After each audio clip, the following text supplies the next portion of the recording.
In case you're wondering, here is a quick video of an unbelievable dinner we had at Bresca in Washington, D.C. Bresca was created by the renowned chef and restaurateur, Ratino. It has been notably recognized as a one-star Michelin dining experience for 4 years in a row, starting in 2019. Bresca is located in the U Street Corridor neighborhood of Washington, D.C. It is on 14th Street, close to the corner of 14th and T Street. While it is squashed between two other restaurants, Lupo Pizzeria and Lupo Verde, it pops out with its deep blue and white facade, with yellow trim. There is limited street parking, so we recommend reserving a parking spot using something like SpotHero. The playful blue, white and yellow color palette continues to the interior of the restaurant. While small, roughly 60 seats, Bresca is bright and contemporary, with high ceilings, a clean layout, and simple seating. With this design, Ratino successfully creates a relaxing, enjoyable atmosphere, where diners can have great food and service, without feeling like it needs to be a special occasion. That being said, due to the small footprint, the restaurant can get quite noisy when it is busy. Similar to the gastronomy menu mixing a bistro vibe with gastronomy, Bresca's interior design is a mix of different European accents, inspired by Ratino's trips to Iceland. This includes a living moss wall, fish head sculptures jutting from the facades, and a variety of whimsical animal prints throughout the space. Finally, Bresca means honeycomb in Catalan, and the hexagonal shape adorns a number of features throughout the restaurant, as a lively nod to this reference. But that is enough about the restaurant, onto the meal itself. We had the tasting menu, adding in the Kaluga caviar as well as the optional Bresca duck, which we heard was the restaurant's specialty. As soon as we sat down, we were given a small glass of honey kombucha as an aperitif. There were a lot of staff for a small restaurant, and the service was immaculate. The meal was initiated with some small appetizers. The first two were made to be eaten in a single bite. There was a comte tart, containing beef tartare and charcoal. It was my personal favorite of the first two appetizers, as it was almost like a mini beef Wellington, but lighter with a crispier crust.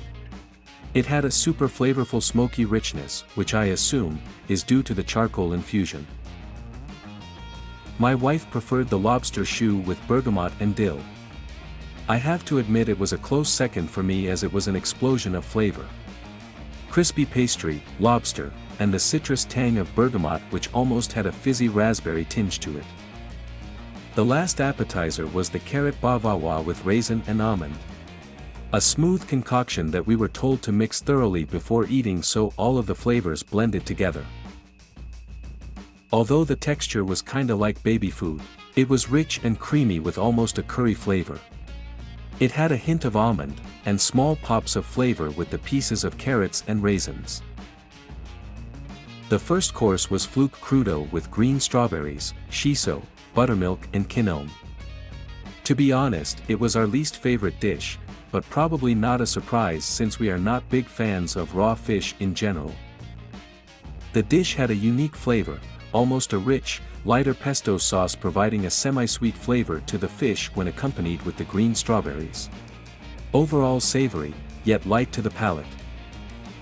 We added the Kaluga caviar to our meal, which came next. It was wonderful, and a great mix of flavors, when combining the roe, with the furicake ranch spread, on top of the potato and nori waffle. Salty, buttery, and dense, it was superb. The potato and nori waffle was a unique twist with the caviar, and we could have eaten them alone, they were so good. After this dish, we were actually already full, and probably could have ended the dinner. But with all of the remaining fascinating dishes ahead, we soldiered on. The black truffle pierogies were combined with maitake mushrooms, onion, delice de Bourgogne, and pumpernickel. They were crispy on the outside but pillowy and rich on the inside. The maitake mushroom sauce was rich and flavorful, but a bit too salty for our taste. Still, the dish was delicious. Next was the smoked scallop in vin jaune, with root vegetables, tonka bean and English walnut. The scallop was perfectly done. It was tender, while having a crispy char on the outside. Embedded in almost a milky foam, the sauce provided an interesting light cream mix, under which small nuggets of nuts and vegetables complemented the scallop. Then, it was on to the meat courses. This included a pork loin in violet mustard with spinach, huckleberry, and nasturtium. The pork loin was tender and perfectly cooked. The meat was flavorful and accompanied with a bit of sweetness in the huckleberry sauce. If I got too near the huckleberry, it was too sweet for me. But the violet mustard was a perfect mix of sweet with a bit of mustardy bite. As mentioned, we also got a Bresca duck à la pressa.